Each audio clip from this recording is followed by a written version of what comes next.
validation before it comes into mainstream. End my talk, and if there are any questions, I'll be happy to take them.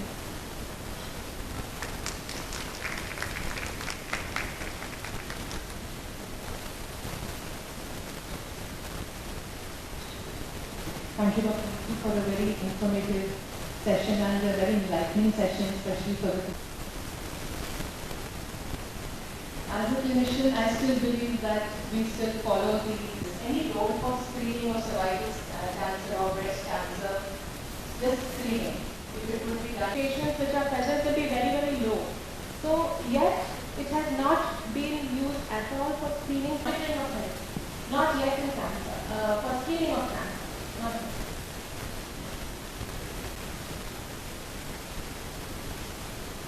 Thank you for the excellent talk. Having the whole journey on the process of unlearning and learning for us also when we were managing lung cancer only with chemotherapy and... Give them a big round of applause.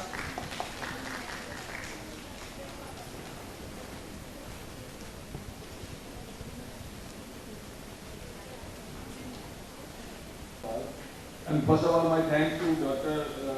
Navjot Wadhwa and Dr. Ekta Bansal for inviting us to this bonanza of molecular sequencing and without so stalwarts present here. So our next lecture is on liquid biopsy, and our speaker is Colonel Dr. Mithu Banerjee. She has done MBBS and MD from Armed Forces Medical Colleges, Pune, and worked in Army Medical Corps for 24 years.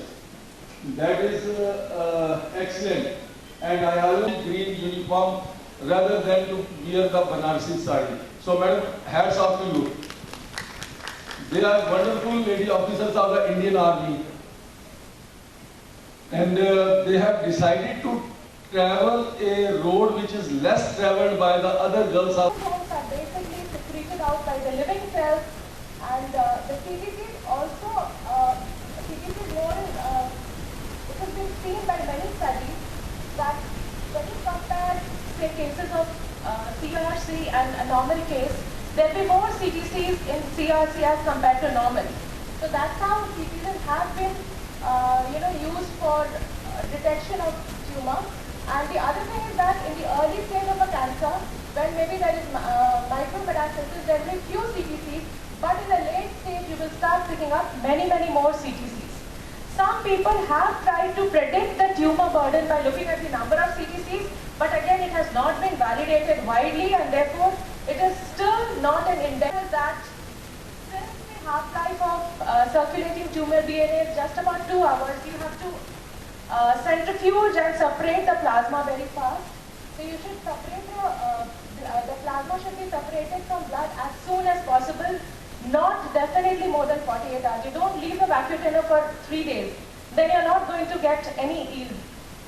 The plasma, if you feel you cannot, when you want to do batch separation, best you store them at minus extra step. And what are these vacutainers? Of course, EDTA, Sasta, Tikau.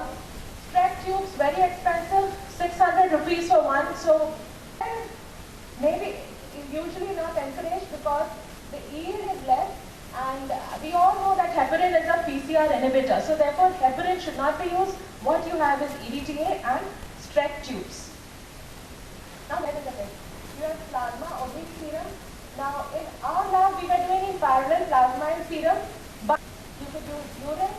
This is used mostly for renal cell carcinoma, bladder and prostate cancer, ascitic fluid, pleural fluid, for CNS tumors from CSF, bone marrow aspirates, for leukemia, stools for colorectal, gastric fluid, separate as an exosome, or you look at the circulating tumor DNA, or you look at the circulating whether serum or plasma. So as we see that in serum, the cDNA yield is almost 3 to 24 folds higher, a lot of genomic DNA.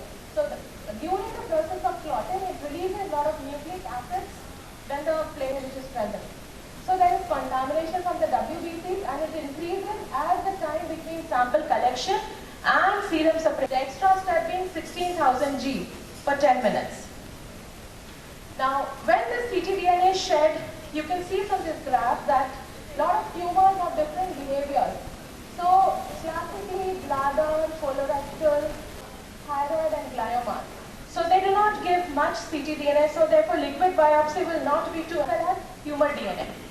And among the tumor DNA, you will have the mutant clone and you will have the wild type. So what you have to do, you have to look at the mutants from this entire mixture. That is from the mixture of human and genomic, and it's almost like looking at trying to hunt down the needle from the haystack. It is as tough as that.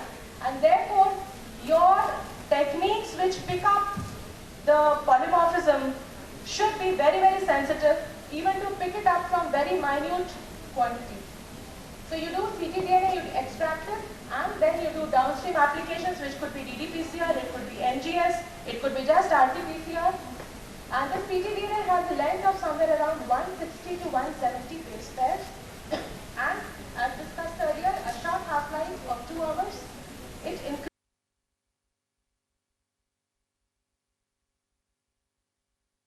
and survival.